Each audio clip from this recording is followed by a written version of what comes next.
we have revived 566 kilometers of dead meter gauge railway. The revived 200-kilometer Nairobi-Nyanyuki railway will be a game changer.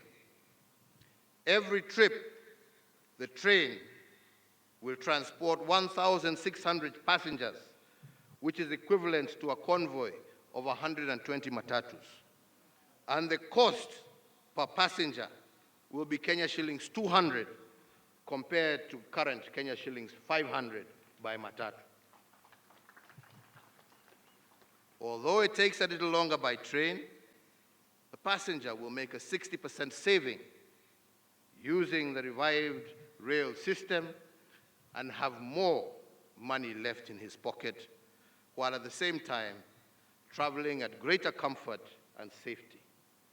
Further, by moving our tea and coffee through this line at greatly reduced costs, the result is extra shillings in the pockets of our hard-working farmers.